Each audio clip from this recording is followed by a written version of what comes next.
प्रभु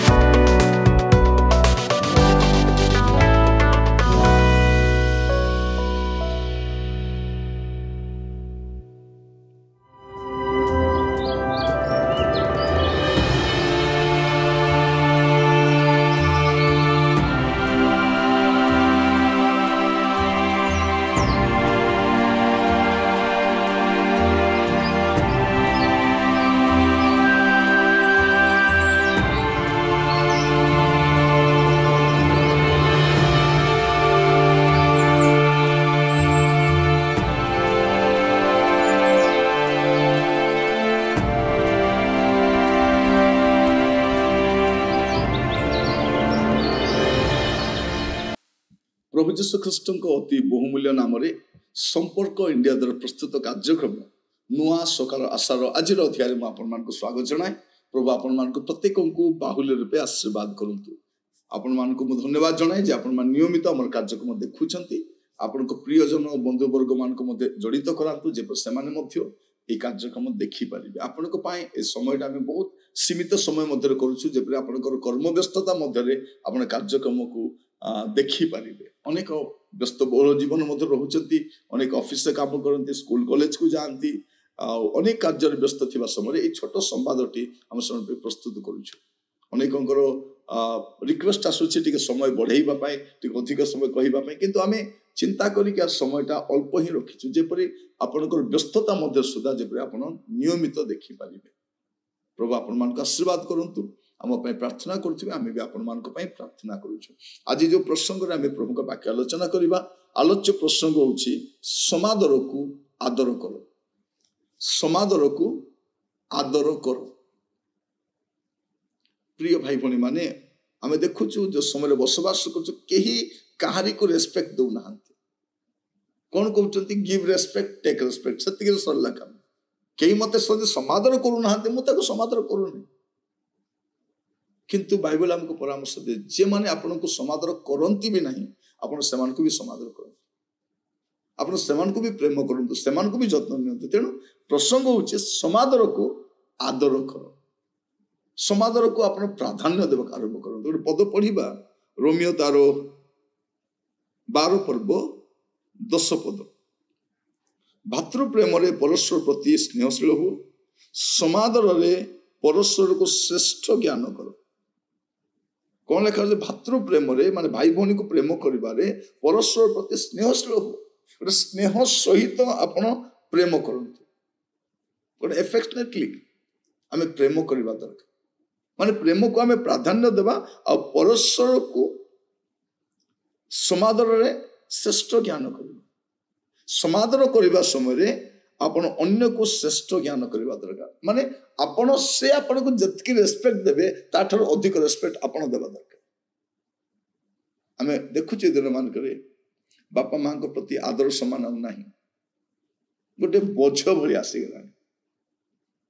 देखिबे अनेक को नमस्कार करबा हाथ उठू भी नथिबो, बड़ कष्ट रे हाथ उठे, बड़ कष्ट रे प्रणाम करू, बड़ कष्ट रे हसी थाउ, कारण सरी गलानी सेटा आउ नाही, समाप्त ही आसुची। समादर को आदर करो।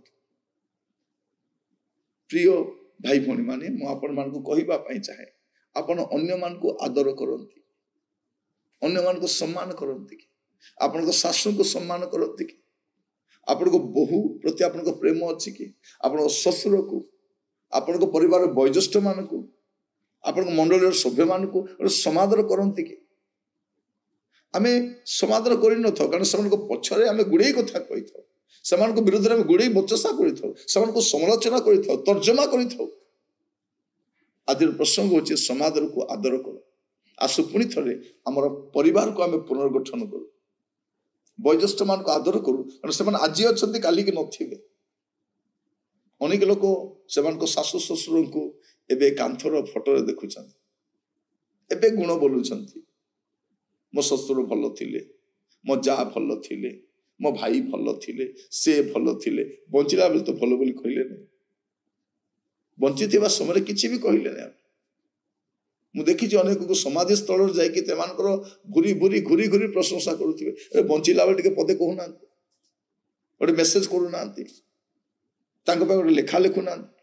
କିନ୍ତୁ ମଲା ପରେ ସ୍ମୃତି ସଭା ଆରମ୍ଭ ହେଲେ ଓ କେତେ ପ୍ରବଚନ, କେତେ ଭାଷଣ। ବଞ୍ଚିବା ସମୟରେ ଅଳ୍ପ 2 ମୁଠା ଭଲ କଥା କୁହନ୍ତୁ, ଅଳ୍ପ ସମାଦରକୁ ଆଦର କରନ୍ତୁ।